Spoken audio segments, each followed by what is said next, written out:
2023 के शुरू से ही इसराइल के अंदर आंतरिक समस्याओं को लेकर वहाँ पर पहले यहूदी समाज के लोग, यहूदी मज़हब के लोग इसराइल की जो सरकार है नेतन्याहू के ख़िलाफ़ प्रदर्शन कर रहे थे। वो कई सारे मुद्दे उनके थे, कई सारे इश्यूज़ थे जिनको लेकर के वो या नेतन्याहू के ख़िलाफ़ प्रदर्शन कर रहे थे और ये प्रदर्शन बहुत बड़ी तादाद में हो रहे थे। इसके बाद नेतन्याहू की सरकार के ख़िलाफ़ इसराइल के लाखों लोग सड़कों पर उतर आए और वो एक पुलिस रिफॉर्म के कानून को लेकर के ये लोग जमा हो रहे थे, क्योंकि नेतन्याहू ने एक नया कानून पुलिस में करने की कवायद शुरू की थी, जिसके तहत पुलिस को बेशुमार इख्तियारात दिए गए थे और उसमें पुलिस की जांच ही अदालत में मानी जाती। जो कुछ पुलिस लिख करके भेज देती अपनी जांच में, वही फिर एक वर्डिक्ट माना जाता। साथ ही पुलिस के पास बहुत सारी बेलगाम छूट उनको मिलने जा रही थी। ये तमाम चीज़ें देख करके इसराइल के जो लोग थे वो नेतन्याहू के ख़िलाफ़, नेतन्याहू के इस फैसले के ख़िलाफ़ हुए और उसके ख़िलाफ़ उन्होंने सड़कों पर मोर्चे संभाल लिए थे। लाखों की तादाद में ये प्रदर्शनकारी जमा हो रहे थे इसराइल के अंदर और हालात इतने बुरे हो गए थे कि इसराइली जो पायलट हैं उन्होंने जहाज़ उड़ाने से मना कर दिया था। नेतन्याहू की यात्रा के दौरान इसराइल के पायलट्स ने जहाज़ उड़ाने से मना कर दिया था। इसराइल के दुनिया भर में जितने दूतावास हैं सबको एक दिन के लिए बंद रखा गया इसी कानून के मद्देनज़र। साथ ही जो तेल अवीव के जो पुलिस के जो इंचार्ज हैं उन्होंने जाकर के प्रदर्शनकारियों को समर्थन दिया था। इसके अलावा जो इसराइल के डिफेंस मिनिस्टर हैं उन्होंने इस कानून को लेकर के अपनी सरकार की आलोचना की थी, जिसके बाद नेतन्याहू ने उनको उनके पद से हटा दिया था। तो कई सारे मुद्दों पर घिरी हुई नेतन्याहू की सरकार ने उनसे बचने के लिए, उधर से लोगों का ध्यान बटाने के लिए फ़लस्तीन के लोगों पर जुल्म करना शुरू कर दिए और ये जुल्म इंतहा से ज़्यादा थे, जिसकी कोई हदें नहीं थी। रोज़ाना कई सारे फ़लस्तीनी नौजवानों को गोलियां मारी जा रही थी। वेस्ट बैंक के इलाकों में फ़लस्तीनी मकानों को आग लगा करके ये लोग ख़त्म कर रहे थे, साथ ही उन मकानों को बुलडोज कर रहे थे। जेनिन के इलाके में इन्होंने सैकड़ों मकानों को ढा दिया था। तो आंतरिक मामलों में घिरी हुई इसराइल की आतंकवादी सरकार ने फ़लस्तीनी बेकसूरों को अपने जुल्म का शिकार बनाना शुरू कर दिया। अब जबकि रमज़ानों की शुरुआत हुई, रमज़ानों से पहले ही ये लोग अपने जुल्म को बढ़ाते चले गए। रमज़ान के शुरू से ही इन लोगों ने मस्जिद अल-अक़सा के अंदर घुस कर के कार्रवाइयाँ शुरू कर दी और उसके अतराफ़ में, उसके करीब करीब में जेरूसलम में इन्होंने बहुत ख़तरनाक वाली कार्रवाइयाँ की। कई सारे मुस्लिम नौजवानों को इन्होंने शूट किया और वो उसके वीडियो हम यहाँ नहीं दिखा सकते हैं क्योंकि कॉपीराइट का एक प्रॉब्लम रहती है और कम्युनिटी वायलेशन की प्रॉब्लम रहती है, तो वो वीडियो हम यहाँ नहीं दिखा सकते। लेकिन वो वीडियो बहुत ही ज़्यादा परेशान करने वाले हैं कि उनके सरों पर बिल्कुल पास से खड़े होकर के, उनको अपने पास में पकड़ के खड़ा करके उनके सरों पर गोलियाँ मारी गई। तो ऐसे हालात में वहाँ पर जब ये सूरत हाल बनी और तो फ़लस्तीन के जो संगठन है उन्होंने इनका मुकाबला किया और कई सारी कार्रवाइयाँ उन्होंने फिर अंजाम दी। फ़लस्तीनी नौजवानों की कार्रवाई में कई इसराइली सैनिक ज़ख्मी हुए और उसमें कई की मौतें भी हुई। यह तनाव आपस में बढ़ता चला गया। इसराइल के आतंकवादी जो सैनिक हैं, चूँकि इसराइल कोई कंट्री नहीं है, वो अवैध एक मुल्क है, गैर कानूनी मुल्क है जिसने कब्जा किया हुआ फ़लस्तीन की ज़मीन पर। उसने मस्जिद अल-अक़सा में दाखिल होकर के वहाँ पर नमाजियों को मारा पीटा, बहुत बुरी तरह से मस्जिद के अंदर तोड़ फोड़ की और इसके बाद फिर जो हमास के मददगार ग्रुप हैं जिसमें मुल्कों की हुकूमतें भी हैं, ख़ास तौर से ईरान सपोर्ट करता है हमास को भी और हिजबुल्लाह को, नसरुल्लाह को, कई सारे जो प्रॉक्सीज हैं ईरान ने वो बनाए हुए हैं और यह प्रॉक्सी ईरान की जो है वो उसकी ताकत है, मिलिट्री से हटके उसकी बहुत बड़ी ताकत है, जो दूसरे मुल्कों में रह करके, दूसरे मुल्कों में जा करके मिलिट्री ऑपरेशन अंजाम देते हैं। कोई भी कार्रवाई उनको करना होती है तो कर लेती है, ये इतने सक्षम है और इनके पास चूँकि एक पूरी अपनी एक पैरेलल मिलिट्री है और इनके पास बहुत अच्छे उम्दा किस्म के वेपन्स हैं। हिजबुल्लाह के जो लेबनान का जो हिजबुल्लाह है, जिसके प्रमुख हैं, उनका नाम अभी मैं आपको बताऊंगा, हसन नसरुल्लाह। हसन नसरुल्लाह जिसको हेड करते हैं लेबनानी हिजबुल्लाह को, कल उन्होंने यानी जुमेरात को, बीते एक दिन पहले 34 मिसाइल हिजबुल्लाह ने लेबनान की सीमा से इसराइल के अंदर दागे। इसमें से कुछ को आयरन डोम जो इसराइल का डिफेंस सिस्टम है उसने इंटरसेप्ट कर लिया, लेकिन बाकी जा कर के अपने ठिकानों पर लगे जो उनके टारगेट्स थे, और उससे इसराइल के जो नॉर्दर्न इसराइल है उसमें कई सारे जो जगहों पर जाकर ये गिरे, उसमें पेट्रोलियम रिफाइनरीज भी हैं, पेट्रोलियम डिपो भी हैं, वहाँ बहुत भयानक आग लगी और काफ़ी नुकसान इसराइल को इससे उठाना पड़ा। इसराइल के बाद में ये जो 34 रॉकेट्स जागे गए थे, इसके बाद इसराइल में एक इमरजेंसी मीटिंग हुई जिसको हेड नेतन्याहू ने किया था, और उसके बाद फिर ये फैसला किया गया कि हम इस पर रिटेलिएट करेंगे और इस पर कार्रवाई करेंगे फ़लस्तीन के ख़िलाफ़। क्योंकि हसन नसरुल्लाह ने साथ ही में एक धमकी और दी थी कि अगर इसराइल ने लेबनान में कोई कार्रवाई की, लेबनान के ऊपर अगर आक्रमण किया, तो हम फिर हाइफा जो इनका पोर्ट है उसको निशाना बनाएंगे। हमारे रॉकेट्स, हमारे मिसाइल तैयार हैं हाइफा को टारगेट करने के लिए। ये उनकी तरफ से बयान कल ही आ चुका था। तो रात के वक्त में फिर इसराइल के जो वॉर प्लेन्स हैं, जहाज़ हैं, जंगी जहाज़, उन्होंने फ़लस्तीन के अंदर वेस्ट बैंक के इलाके में बहुत घमासान तरीके से, एक जैसे जंग शुरू हो जाती है उस तरीके से उन्होंने कार्रवाई की और फिर फ़लस्तीनी इलाकों को टारगेट किया। ये कई सारी जगहों पर इन्होंने मल्टीपल टारगेट्स थे जहाँ पर इन्होंने इनको निशाना बनाया था। और उसके बाद फिर हमास ने जो कार्रवाई की है और बैराज ऑफ मिसाइल्स उन्होंने दागना शुरू किए, जो इसराइल के को टारगेट करके उन्होंने दागे थे। उसके बाद से ऐसा मालूम हो रहा था जैसे कि पिछले 2019 में एक जंग शुरू हुई थी जो 18-19 दिन चली थी फ़लस्तीन और इसराइल के दरमियान में, उसी तरह का माहौल रात को देखने को मिल रहा था। हैरानी की बात यह है कि सोशल मीडिया पर वहाँ के सैकड़ों वीडियो आ रहे थे और बहुत बड़ी खबर ये थी, लेकिन किसी तरफ से कोई प्रतिक्रिया नहीं आ रही थी। और हिंदुस्तान के अखबारों ने तो उसको आज भी कोई जगह नहीं दी है। यहाँ तक कि BBC ने भी कोई एक छोटी सी भी खबर फ़लस्तीन में हुए हमलों को लेकर के नहीं की है, क्योंकि फ़लस्तीन में हम बता चुके हैं नेतन्याहू की सरकार बहुत बुरी तरह से आंतरिक मामलों में घिरी हुई है, और वो आंतरिक मामलों से ध्यान हटाने के लिए लोगों का, फ़लस्तीन के लोगों को निशाना बना रहे हैं। साथ ही एक बहुत बड़ा डेवलपमेंट अभी हाल ही में हुआ था जिसमें सऊदी अरब और ईरान के रिश्ते बहाल हुए हैं, दोनों के दरमियान दोस्ती हुई है और इस दोस्ती का क्रेडिट चाइना को जाता है। चाइना ईरान के अंदर $400 बिलियन का इन्वेस्टमेंट करने जा रहा है, इसलिए उसको पूरे इलाके में अमन चाहिए। साथ ही रूस, चीन, ये एक अलायंस इनका है, बहुत गहरा ताल्लुक है आपस में। तो रूस के ईरान से बहुत गहरे रिश्ते हैं, इसलिए चाइना ने सारे मुल्कों की दोस्ती करा दी। इसी दोस्ती का जो एक्सपेंशन हुआ उसमें सऊदी अरब के साथ ईरान के रिश्ते अच्छे हुए, सीरिया के रिश्ते तुर्की के साथ बहाल हुए, सीरिया के साथ ट्यूनीशिया के रिश्ते बहाल हुए, सीरिया के साथ UAE के रिश्ते बहाल हुए। यमन की जंग एक तरह से बिल्कुल रुक चुकी है और वो जल्द ही ख़त्म होने का, उसका ऐलान होने की उम्मीद है। रमज़ानों में आखिर में, रमज़ान के आखिर के अशरे में ये खबर मिल सकती है कि यमन की जंग को अब ख़त्म कर दिया गया है, क्योंकि इसको लेकर के ओमान में लंबी बात दोनों ग्रुप के दरमियान, जिसमें कतर भी शामिल है, उनके दरमियान सुलह की चल रही हैं और इसके नतीजे किसी भी दिन सामने आ सकते हैं। तो ईरान और सऊदी अरब के दरमियान जो रिश्ते अच्छे हुए हैं, दोस्ती बहाल हुई है, उसको लेकर अमेरिका बहुत परेशान है।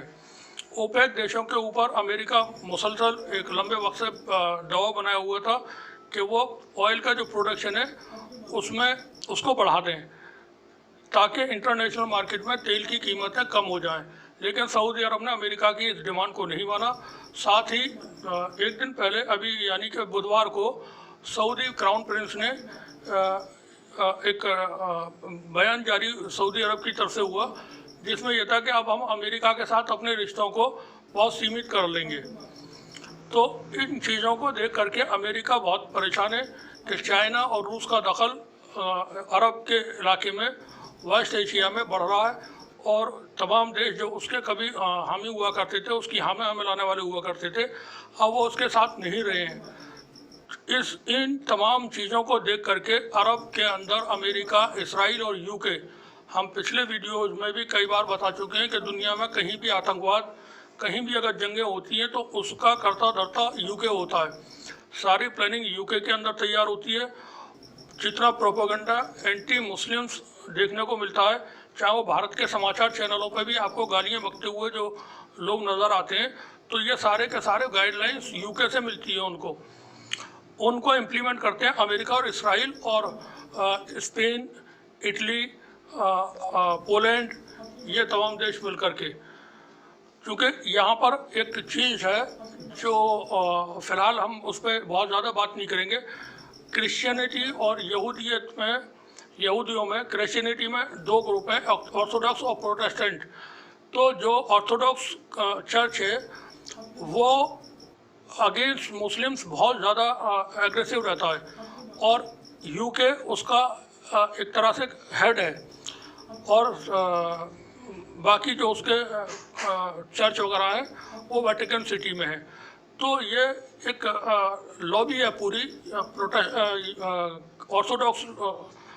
ऑर्थोडॉक्स चर्च की, जिसको यूके उसको एक तरह से चलाता है।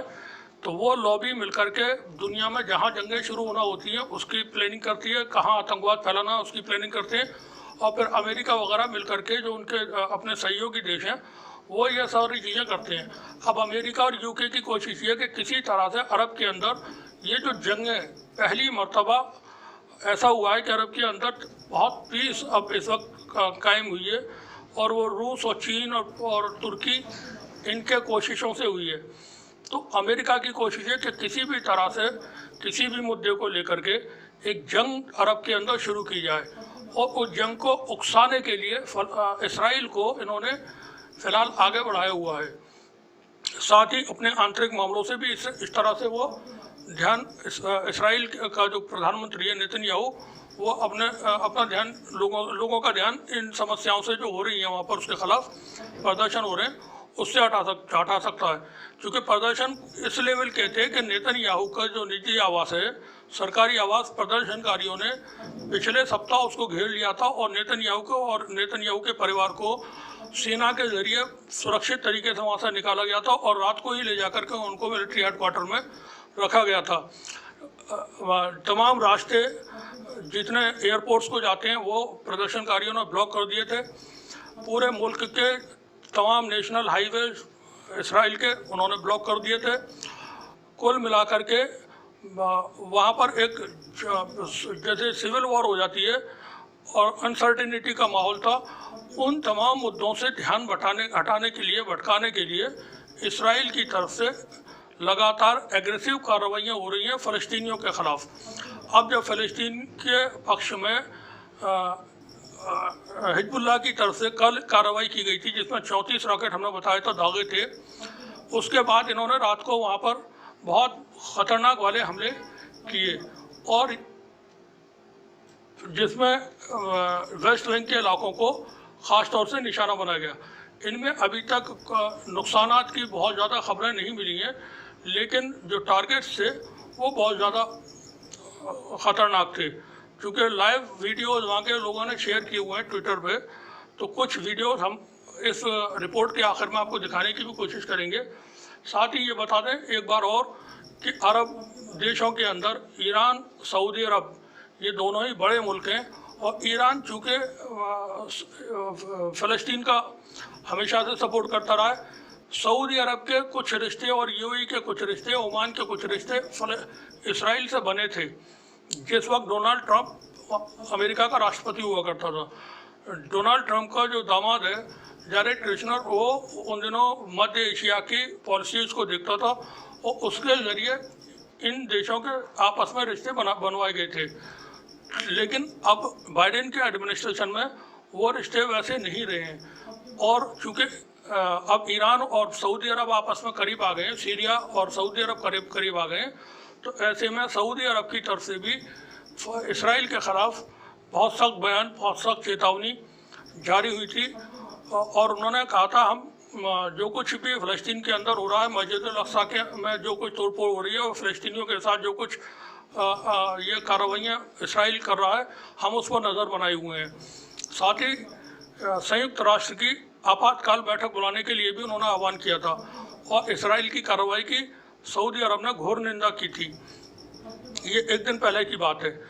अब जबकि ये कल रात इतनी बड़ी कार्रवाई वहाँ पर हुई है, उसके बाद से एक जंग का सा माहौल फ़लस्तीन में बना हुआ है और हमास की तरफ से चूँकि बहुत मुँह तोड़ सख्त कार्रवाई की गई, बहुत मुँह तोड़ जवाब इसराइल की सेना को दिया गया और हमास के छोड़े हुए जो रॉकेट थे उन्होंने कई जगह इसराइल के अंदर पहुंच करके बहुत सारों को इंटरसेप्ट आयरन डोम ने किया, लेकिन कुछ उसमें से बच के निकले और जाकर के उन्होंने टारगेट्स को हिट किया।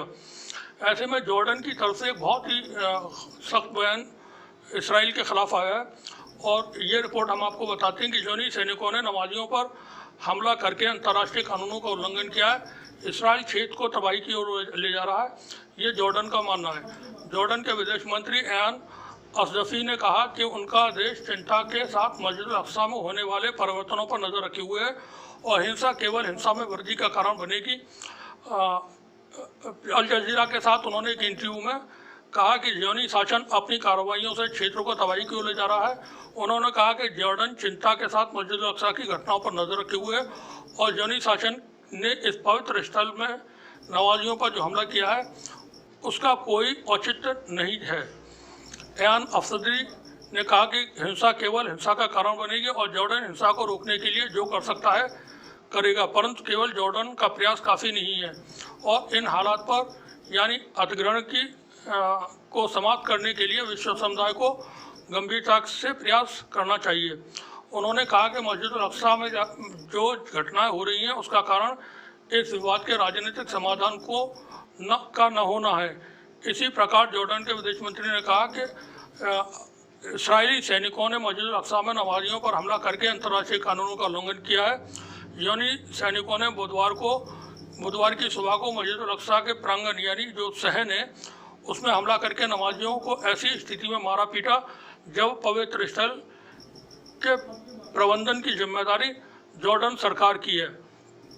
जॉर्डन के विदेश मंत्री ने मस्जिद अल-अक़सा में वक्फ बोर्ड की ओर से जॉर्डन से संबंधित 70 रक्षकों की उपस्थिति की ओर संकेत किया और कहा कि ये खाली हाथों रक्षक उन सैनिकों का मुकाबले में कुछ नहीं कर सकते जो सशस्त्र हैं।